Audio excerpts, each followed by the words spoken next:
we will focus on step by step how to do the traditional Bhujangasana or Cobra Pose with alignment as to how to keep your feet, knees, thighs, glutes, pelvic, abdomen, that is your core, rib cage and head placement from toe to head.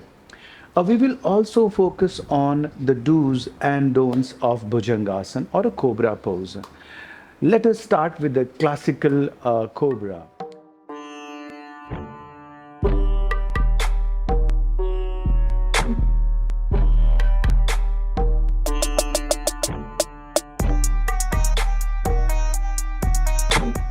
Let us start with the foundation.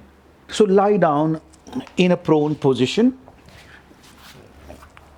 on the abdomen. So lying down on the abdomen. Let us focus on the leg position. Legs are straight. They can be hip width apart.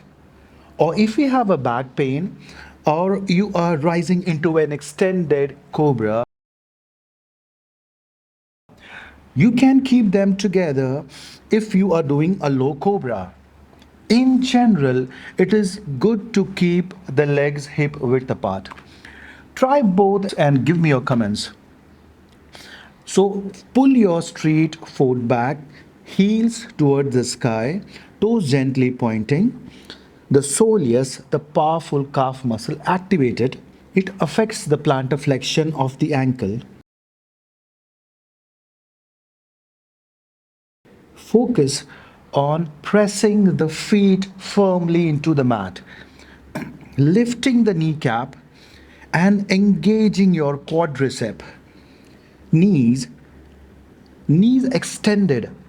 That will help you to engage your VMO, that is your vastus medialis obliques.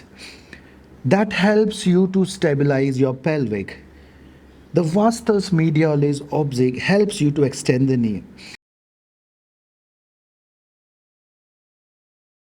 Now let us focus on the buttocks. Buttocks, to be precise, that is your gluteus maximus, minimus and medius. Helps to back bend, especially in camels or bridge poses or upward bow pose. But in cobra, the weight of the pelvic is on the floor and you don't need the glute strength to lift in cobra because it's not moving. So that is the reason you don't need to squeeze the glute. You don't need the stabilization of the glute because the glute is on the floor. Although there is a temptation to squeeze the buttocks, but this can only compress your lower back, especially your iliosacral joint. Consciously release the buttock muscles by rolling your inner thighs. A slight contraction might help. I encourage you to experiment on these postures and observe what works for you. Now, let us focus on pelvic.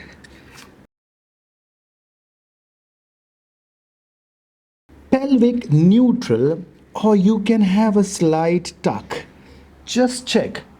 How does that feel when you do an anterior tilt, neutral, and slide posterior?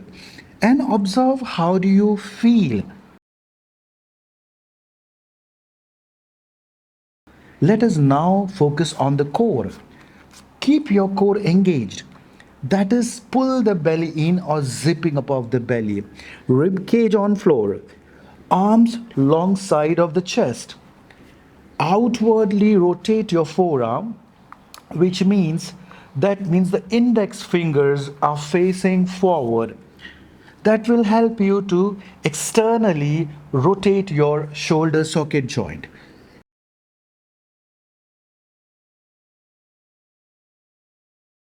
Fingertips in line with the chest nipples.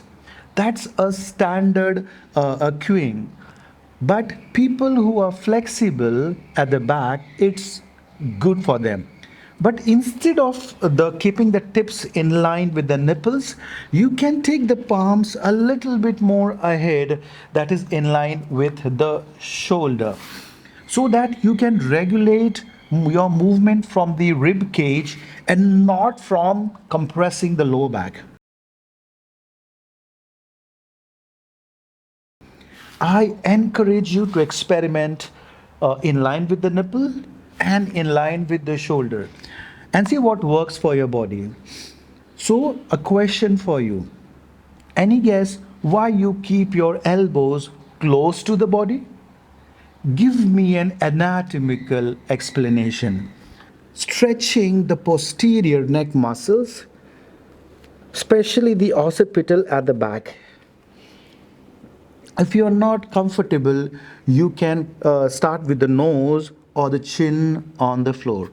Now, inhale and slowly lift the thoracic and the rib cage against the floor, vertebrae by vertebrae. Keep lengthening from the crown of the head. Keep pulling the leg back. Lift with the back and neck muscles. The spinal extensors are contracting concentrically, and you're slightly using the hands as a guide. Only lift your chest. Don't lift it too higher. We are pinching your lower back. As you extend the spine, try to create a lengthening feeling. That is, focus on your elbow position. Keep your elbows close to the rib cage and slide them down towards the hip to keep your shoulders down to activate the lower trapezius and serratus anterior.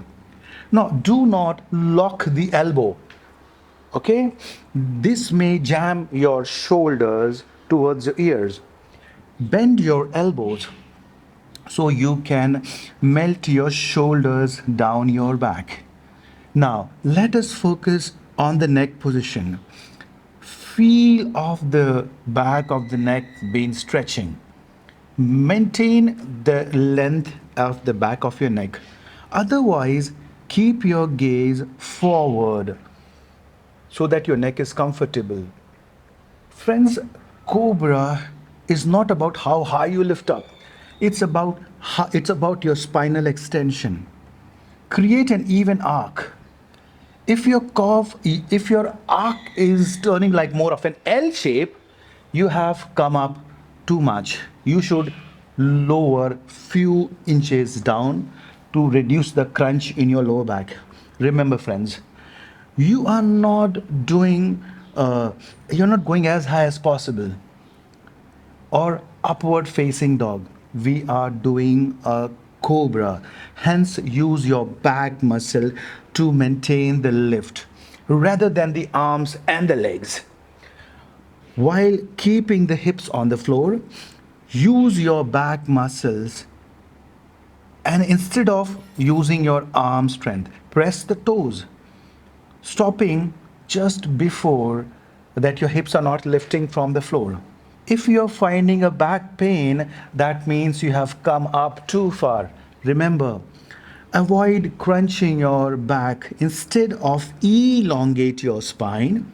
That is the main goal of this pose. Try to remain in this posture, breathing evenly for 10 to 20 seconds or more than that, and then come back down. Keep lengthening, keeping the forehead on the floor. To relax, you can turn your head to one side. So, friends, if you have any suggestions, do put in the comment box. Thank you so much for watching this video. Till then, take care, keep smiling. Namaste.